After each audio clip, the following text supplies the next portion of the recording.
a gente vai falar sobre como o diabetes e a hipertensão arterial afetam os nossos olhos, a nossa visão. Espero que todo mundo já tenha jantado, lanchado, porque essa aula confesso que vai dar um pouquinho de fome. Então, a gente vai começar pela doença chamada diabetes.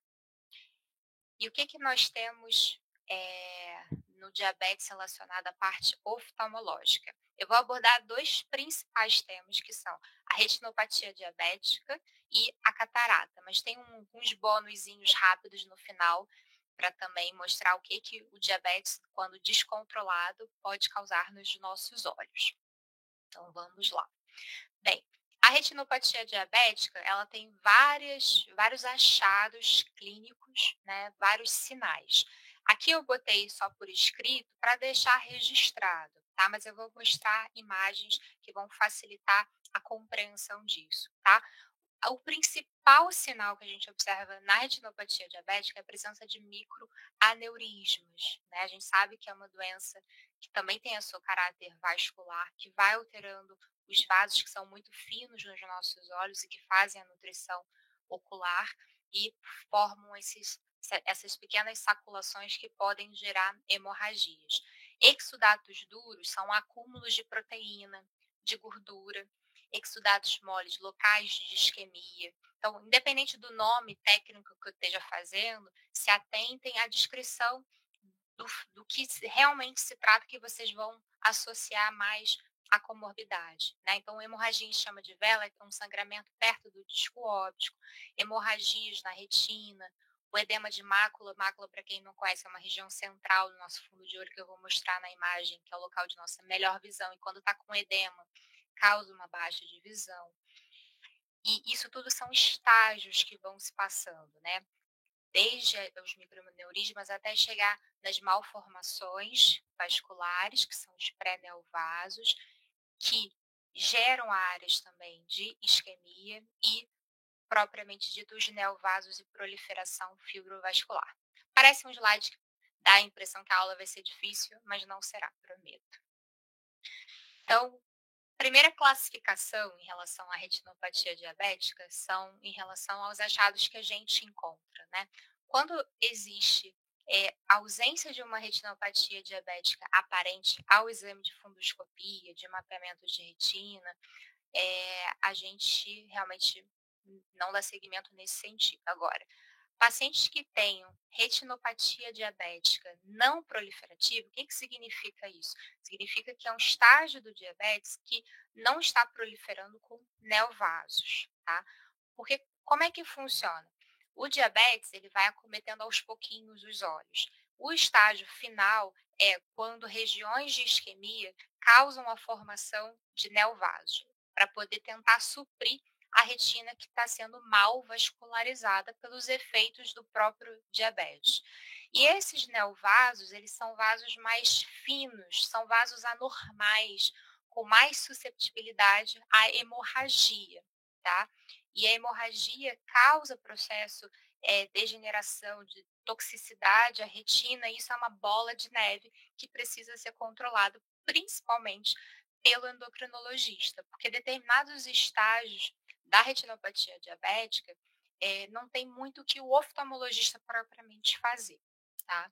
Então, aqui tem algumas classificações que eu não vou entrar nos detalhes, porque seria mais para quem quer fazer oftalmo, mas só para vocês saberem que existe uma classificação em relação à gravidade dessa retinopatia, começando pelas retinopatias não proliferativas, ou seja, retinopatias que ainda não têm neovaso, e o último estágio, que já se trata da retinopatia diabética proliferativa, que é realmente um caso muito mais grave em que esses neovasos já começaram a se formar.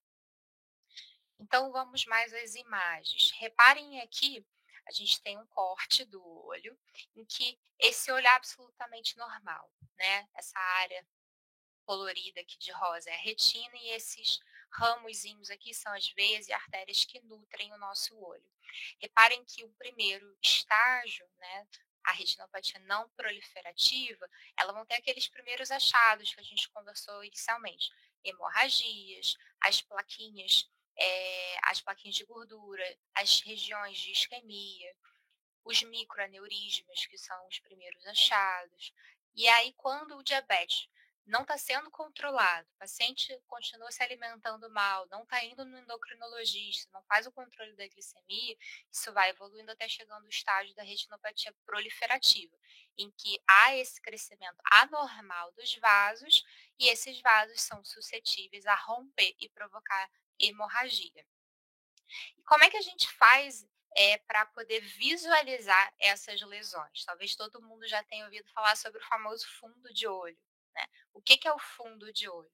A gente, através ou de um oftalmoscópio ou de uma lente que a gente chama lente Volk, a gente numa lâmpada de fenda, a gente coloca a lente na frente do olho do paciente com uma luz, e aí a gente com a pu através da pupila, que é essa região central aqui, é um espaço, na verdade, virtual, não existe nenhum tecido. Aqui é a íris, né, que é o colorido do olho, e aqui no centro é a pupila. Então, é um espaço virtual através do qual a gente enxerga o que tem lá no fundo do olho, né? Então, o nome do exame já fala do que se trata, tá?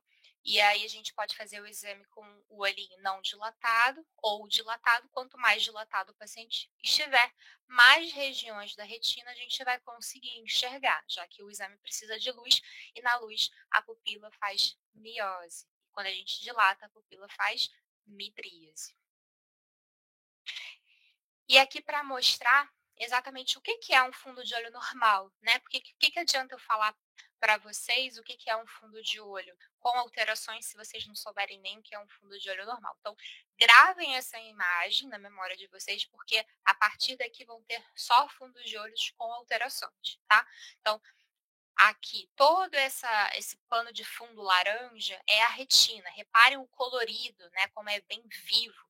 Isso tudo é muito irrigado, principalmente pela uma camada intermediária que se chama coroide, que é extremamente vascularizada.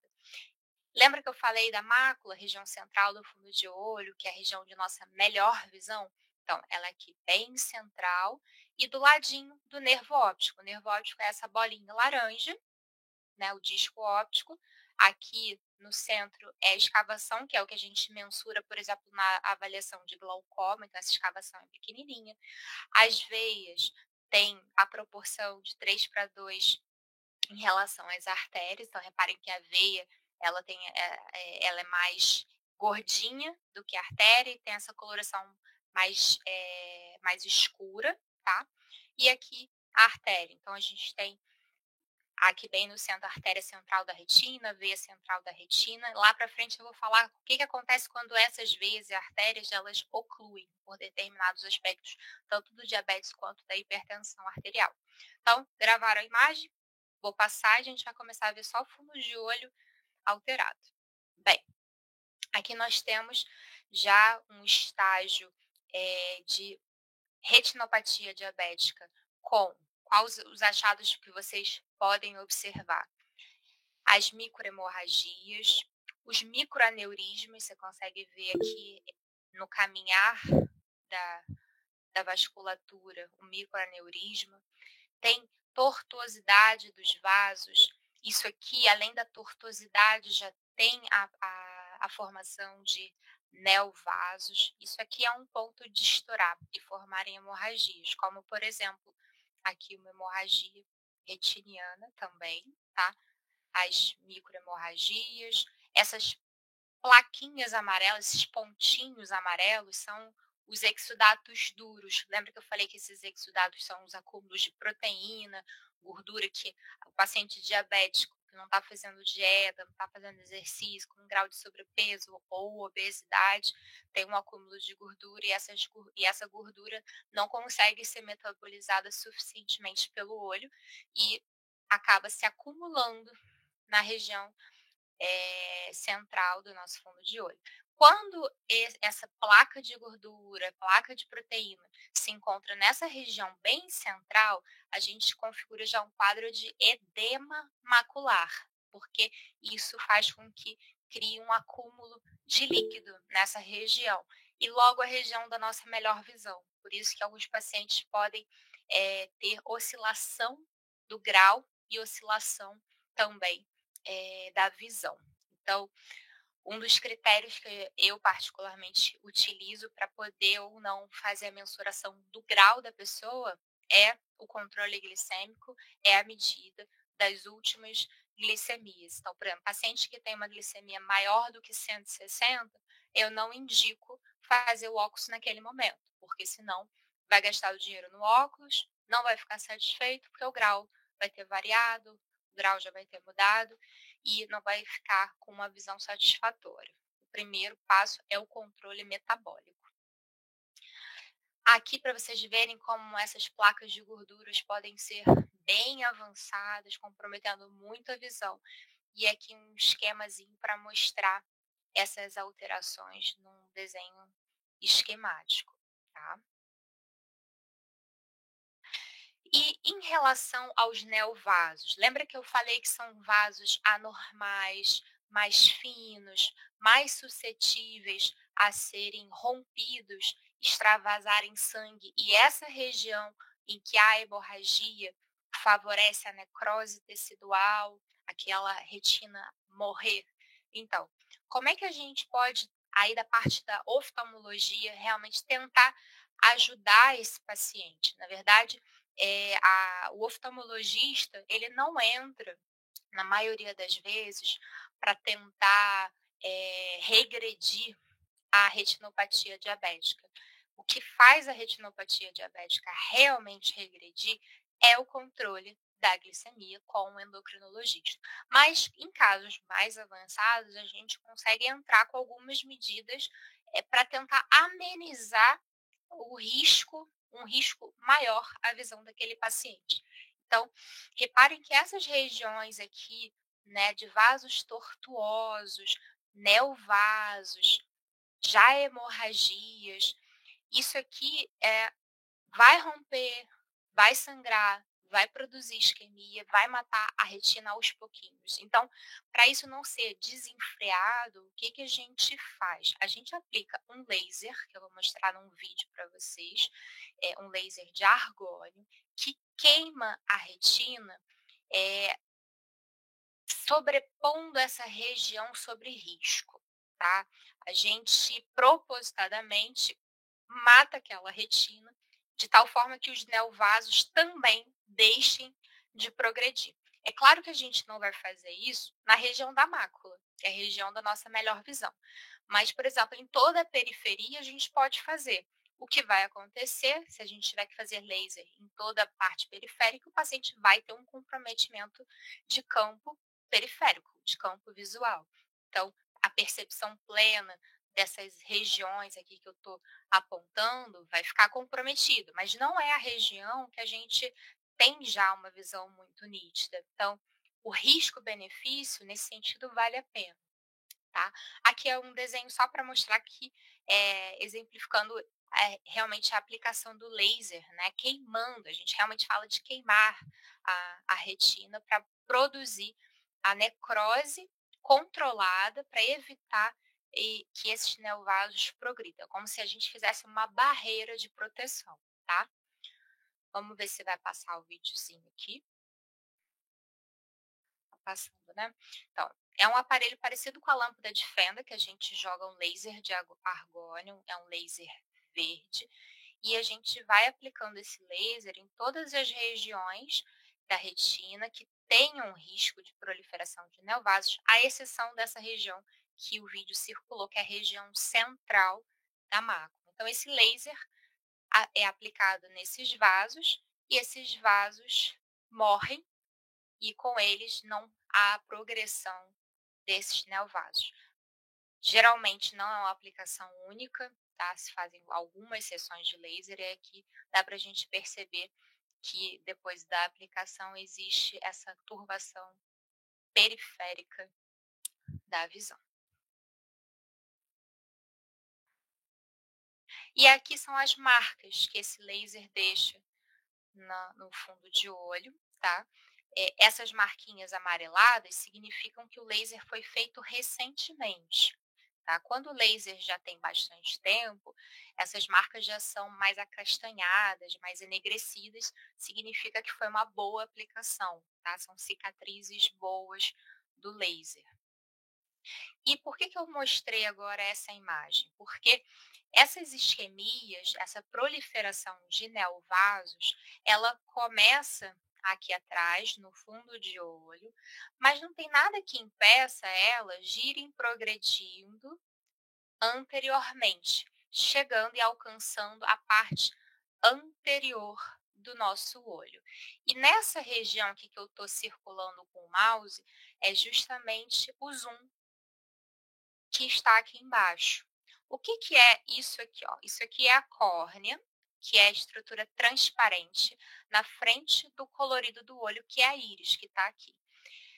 Entre a córnea e a íris, tem um ângulo. Esse ângulo de drenagem é o ângulo do seio camerular. É onde todo o líquido que é produzido dentro do olho para dar volume ao nosso olho, para nutrir o nosso olho, ele precisa ser escoado por aqui. Ele é produzido, mas precisa dessa renovação.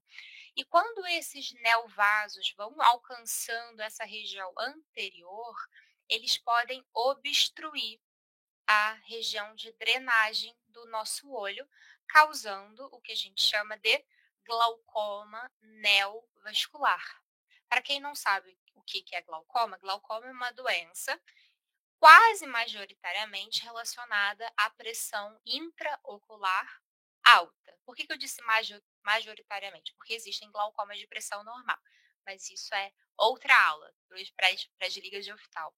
Então, o que que vai acontecer? Aqueles neovasos que começaram lá atrás no fundo de olho, porque o paciente era um diabético descontrolado, vieram aqui para a íris, e se a gente faz um exame chamado gonioscopia, tá? A gente está vendo exatamente aqui a via trabecular, a via de drenagem do nosso olho. Talvez fique um pouquinho difícil para quem nunca viu o exame saber em que ângulo se encontra, né? Mas aqui seria a córnea, aqui a íris, e esse é o ângulo, essa linha é o ângulo que demarca o ângulo de drenagem do olho. E aí, se vocês repararem, aqui mais no centro tem uma região acastanhada, que é a cor da íris, mas não sei se vocês conseguem perceber que bem aqui na borda e mais atrás, onde estão essas setas, existe uma coloração mais avermelhada, que são esses neovasos, e eles entram nessa rede de drenagem e obstruem, de tal forma a aumentar a pressão dentro do olho e provocar um glaucoma secundariamente, por exemplo, a uma retinopatia diabética proliferativa, ou seja, com a formação dos neovasos.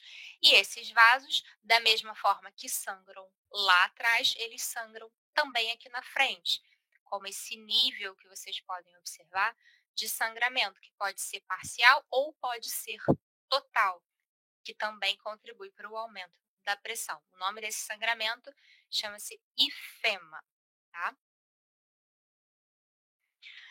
E aí, como eu tinha mencionado, né, vou dar 2 bônus rapidinhos do que o diabetes também pode causar. O embaçamento visual, quando o diabetes está descontrolado, por isso a importância do oftalmologista realmente orientar a postergação do exame de grau enquanto o diabetes não estiver controlado. Tem alguns pacientes que na prática insistem, ou pacientes que você percebe que há décadas não controlam a glicemia e nunca irão controlar, e dependendo do grau que a pessoa tenha, realmente não tem como ela ficar sem óculos. Então, o que pode acontecer é uma variação, mas mesmo assim vai ajudar pelo menos um pouco. Então, fica a critério do médico, pelo menos, assim, alertar sobre o risco do óculos não ser tão satisfatório assim. Existe também uma coisa chamada paralisia do nervo oculomotor, que no ano passado, inclusive, eu peguei 2 de causas diferentes, mas uma das causas dessa paralisia é o diabetes descontrolado. Aqui eu tentei mostrar da maneira talvez mais simples possível, né, uma coisa bem complicada, mas para vocês saberem o quê. O nervo oculomotor, tá, ele inerva todos esses músculos aqui, ó. O reto lateral, que é o músculo mais externo do olho, o reto superior, o reto medial, o reto inferior e o oblíquo inferior, ou seja, em volta dos nossos olhos existem vários músculos. Por isso que a gente mexe o olho para cima, para baixo, para o lado, para o outro, faz vários movimentos, né? Quando existe, e inclusive também a inervação da própria pálpebra superior, né. Por que que eu estou dizendo isso? Porque o diabetes, ele vai causando alterações também nervosas, né, e isso pode comprometer a função dos músculos os quais aquele nervo aquele músculo é inervado. Então, o caso de uma paralisia de nervo oculomotor, né, em que os músculos que são acometidos, que são, inervados por esse nervo, eles vão paralisar. O reto lateral, ele é inervado, excepcionalmente, pelo nervo abducente. Por isso que quando existe a paralisia do nervo oculomotor e você pede para o paciente olhar para todas as direções, reparem que esse olho aqui esquerdo, ele está olhando para todas as direções que o médico pede, né. E esse aqui é o olho afetado. Então, esse olho só consegue olhar basicamente para fora, porque é o único músculo que está funcionando. Então, as setinhas representam, o X representa a localização de cada um desses músculos que não está funcionando por causa dessa denervação causada pelo diabetes, tá?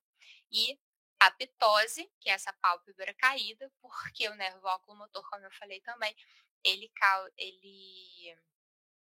afeta o músculo levantador da pálpebra. Então, a característica é essa ptose, a pálpebra caída, com o olhinho desviado para fora. E aí, como um olho está olhando reto e o outro está olhando para fora, ou está olhando para lados diferentes, isso causa uma queixa de diplopia, ou seja, visão dupla, tá? Então, até o paciente se recuperar com um endocrinologista e fazer todos os exames, porque isso, uma das causas principais é o diabetes, mas também pode ser aneurisma. Então, o paciente vai ter que ser investigado, não só com um endocrinologista, mas também com o neurologista, fazer exame de imagem. Então, nesse meio tempo, ele vai até realmente haver o controle metabólico dele, ele vai ter uma queixa muito importante de diplopia. Então, ele vai preferir ocluir propositadamente aquele olho para ele pelo menos ter uma visão única, tá? E uma outra doença muito causada, precipitada e acelerada pelo diabetes é a catarata. O que que é a catarata? Aqui mais uma vez um desenho de um olho normal, em que o cristalino, que é essa estrutura aqui, ela é transparente. Inclusive por isso tem o nome cristalino, que a gente nasce com essa estrutura transparente. Essa estrutura, ela serve para dar o foco de longe e de perto. Ela não é uma estrutura estática. Dependendo da distância que a gente precisa enxergar, ela fica mais ou menos oval, tá? Com o avançar da idade, e eu acho que todo mundo já deve saber disso, essa estrutura vai ficando suja, vai ficando opaca, tá? De tal forma que as luzes que entram pela pupila para levar as imagens do meio exterior para o fundo de olho, e isso ser levado através do nervo óptico para o cérebro interpretar, fica comprometido. Então, aqui eu vou mostrar um vídeo exatamente disso. Então, a gente tem ali a lente, né? A lente natural do olho, o cristalino.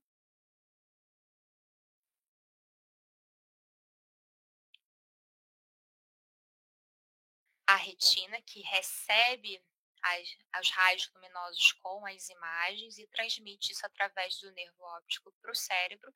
E aí reparem como o cristalino muda de conformação. Ele estava mais oval, ficou mais esticadinho. E agora que era o foco de perto, ele fica mais abauladinho.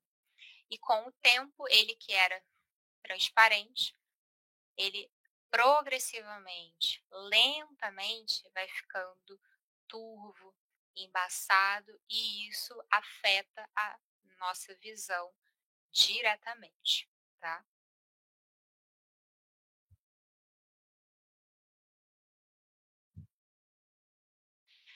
E aí a maioria das pessoas lembra da catarata pensando: "Ah, é aquela mancha branca no centro do olho", né. Geralmente a gente vê essa mancha branca, a que a gente chama o achado é leucocoria, quando já é uma catarata muito avançada, uma catarata branca, né.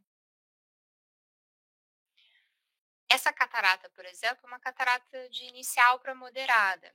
É uma catarata que a gente chama nuclear, porque é só o núcleo dela que está opaco. Não sei se vocês conseguem entender muito bem a imagem, porque isso é uma foto de um paciente na lâmpada de fenda. Então a gente joga um feixe de luz que bate na córnea e como tudo é transparente até bater aqui, aqui começa a se tornar opaco. Isso tudo aqui é a catarata. Mas reparem que o que está mais opaco é o centro, tá? E aí, por que que eu estou falando sobre a catarata em relação ao diabetes? Porque além do diabetes, como eu falei anteriormente, ao, mais rapidamente fazer com que ela acelere o processo de opacificação, de rebaixamento da visão, também tem um tipo de catarata mais comum em diabético, que é essa catarata subcapsular posterior. Não precisem se preocupar em relação ao nome, na verdade, cada partezinha do cristalino tem um nome. Tá? E uma das partes mais posteriores é essa região aqui que fica opaca, né? Tem a cápsula anterior, tem a cápsula posterior, tem o centro, né? Que tem o núcleo, epinúcleo, enfim, córtex. E essa parte mais posterior, quando só ela praticamente gera a dificuldade visual no paciente diabético, isso é relativamente comum. Às vezes você tem um cristalino pouco opaco, mas só de ter essa membranazinha fina, com a opacificação, já rebaixa muito a visão do paciente diabético. E aí, não menos importante, que a liga de cardio também está aqui presente, a hipertensão arterial, né, que muitas das vezes está ali juntinho com o diabetes. É muito comum o paciente ser hipertenso e não ser diabético, mas geralmente o que eu vejo no dia a dia é muito paciente diabético também ser hipertenso. Então, os assuntos se mesclam, né, somam ao conhecimento de todos. E aí eu resolvi falar não só da retinopatia hipertensiva, que era o que vocês já esperavam, mas também da hemorragia subconjuntival, que eu vou mostrar através dessa imagem. O que que é a hemorragia subconjuntival? Nada mais é do que uma hemorragia na parte superficial do nosso olho, tá? Entre a na na região mais externa do nosso olho existe uma membrana chamada conjuntiva, que é inclusive o que inflama e dá a conjuntivite. E entre a conjuntiva, que é a membrana mais externa, se a gente tocar no olho aqui agora, a gente está tocando na conjuntiva. Então, entre a conjuntiva e a esclera, que é a parte branca no olho, tem um espaço. Esse espaço, ele é justamente o que acumula o sangue quando um dos vasinhos, seja da conjuntiva, seja da esclera, rompe e forma essa hemorragia, tá? Então, por isso que é uma hemorragia subconjuntival. Ela é que nem o hematoma que a gente tem na pele, né? Quando a gente bate, fica roxo, depois verde, amarelo, até sumir, né? Até o organismo absorver. É, e não vai causar nenhum tipo de sintoma. Por quê? Porque essa hemorragia é só na parte superficial do olho, ela não vai para dentro do olho. Mas como as pessoas ficam com muito medo de ter uma hemorragia interna, elas procuram com muita preocupação o oftalmologista com esse receio, tá? Um dos principais fatores de risco para essa alteração é justamente a hipertensão arterial. Então, eu particularmente quase sempre mando o paciente ir no cardiologista. Explico que da parte oftalmológica não tem perigo nenhum, pode ficar calmo, só fazer compressa gelada, esperar que o organismo vai reabsorver.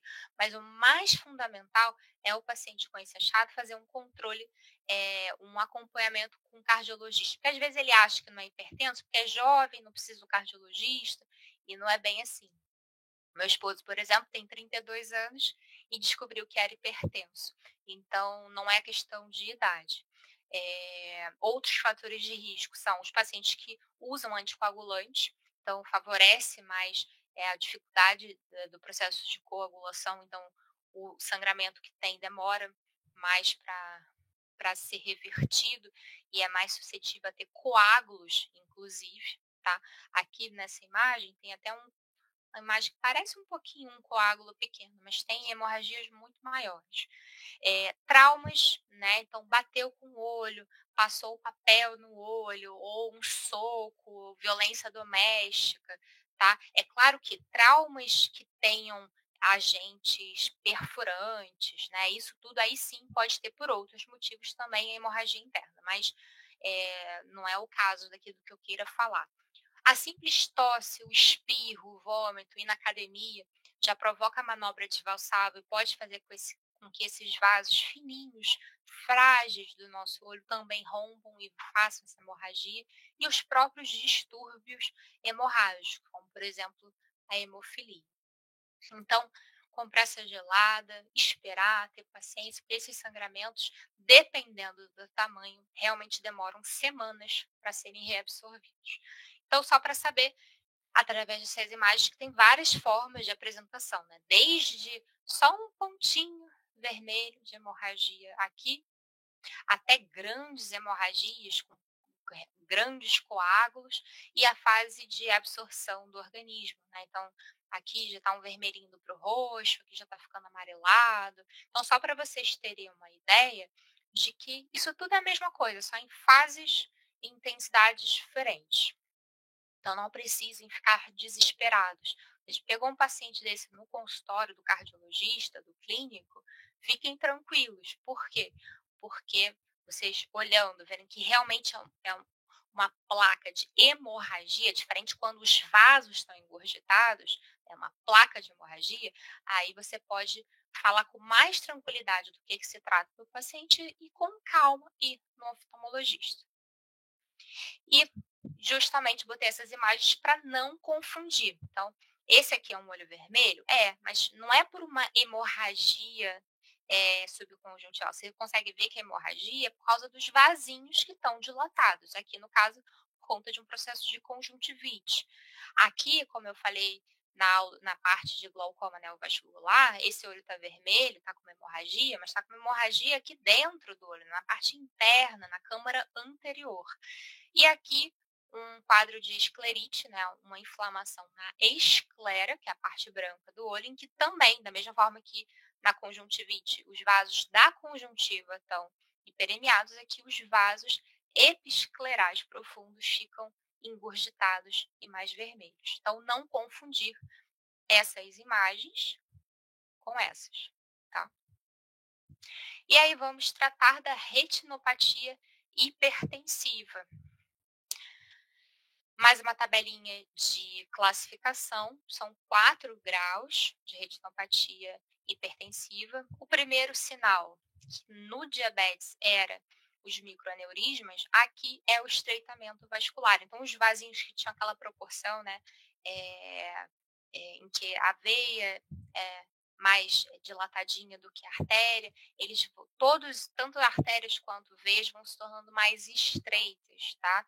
E tem alterações também até no brilho, né, no reflexo das artérias, que vão entrando num processozinho de isquemia também. O grau 2 são esses mesmos achados, só que moderados, tá? Aqui leves, aqui moderados. No grupo 3 é a mesma coisa que o grupo 2, só que aí a gente já também encontra as hemorragias retinianas e aquelas plaquinhas de gordura e de isquemia, tá? E por último, que é o grupo 4, é a mesma coisa que o grupo 3, mais o papiledema, que já botei uma imagem para mostrar para vocês. Então, nessa imagem, a gente consegue observar que os vasos, aqui a gente teria, por exemplo, um vaso com um caminho normal, e aqui já um vaso com muita tortuosidade, né, fazendo provavelmente até uma comunicação irregular entre esses dois vasos. Nessa outra seta, não sei se vocês vão conseguir ter esse detalhamento, mas eu vou tentar explicar.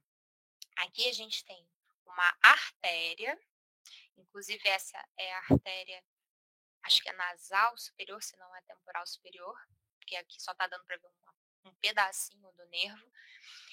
E ela passa por cima dessa veia aqui, ó. E reparem que quando ela passa por cima dessa veia, ela causa uma obstrução. A veia estava vindo engurgitada, engurgitada, aqui parou e para cá ela voltou a ser engurgitada.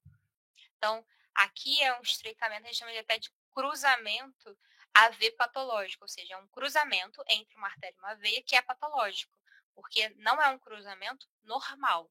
Olha aqui o que seria um cruzamento normal. Ó. A veia está vindo, do jeito que ela está aqui dilatada, ela continua aqui, antes e depois da artéria que está passando por cima.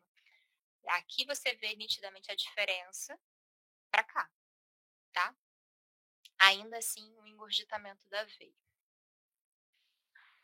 Aqui a gente vê as hemorragias na retina, tá?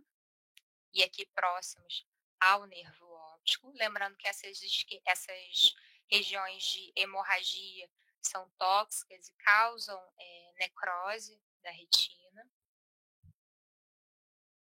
E aqui um papiledema, né? Na verdade, papiledema é quando a gente tem edema de papila, né, nos dois olhos. O que é edema de papila? Vocês conseguem reparar que esse nervo, que foi o que eu mostrei no fundo de olho normal, que é bem delimitadinho, tem como se fosse uma linha bem delimitada, nesse caso, ela tá borrada, você não consegue ver exatamente os limites do nervo óptico. Então, isso entra dentro do critério do grau 4 da retinopatia hipertensiva, que é o edema de papila, no caso, papiledema, quando o outro olho também está com o mesmo achado. Essas manchas aqui mal delimitadas são os exudatos algodonosos, ou os exudatos moles, que são aquelas regiões de isquemia propriamente dita, tá?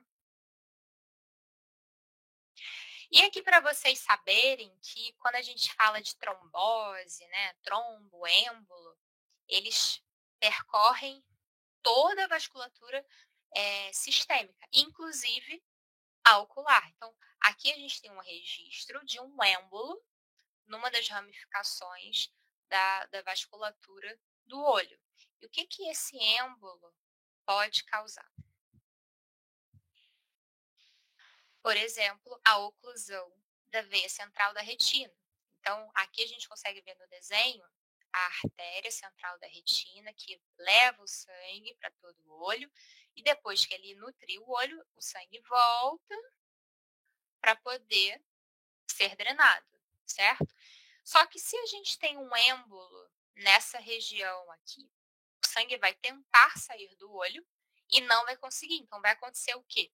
Vai ter um represamento e o sangue vai começar a vazar na forma de hemorragias, tá?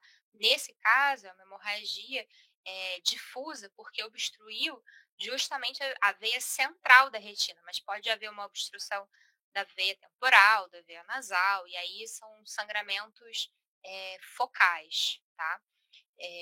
Da mesma forma, só que no pensamento contrário, da mesma forma que o sangue, no outro caso, conseguiu entrar para nutrir, só não conseguiu sair do olho e vazou sangue por isso. No caso da artéria central da retina estar obstruída, na verdade o sangue nem entra no olho. Então ele vai ficar esbranquiçado desse jeito, tá? Isso é isso é algo extremamente grave, que a sobrevida dos pacientes que têm esse tipo de oclusão é muito pequena, em apenas 5 anos. Então, esses tipos de oclusão, tá? A oclusão da veia central da retina é algo que pode acontecer para os pacientes hipertensos e diabéticos. As oclusões da artéria central da retina mais em pacientes hipertensos, tá? E aí eu queria saber se vocês gostaram, se não gostaram, se tivesse isso no story, o que vocês iam clicar.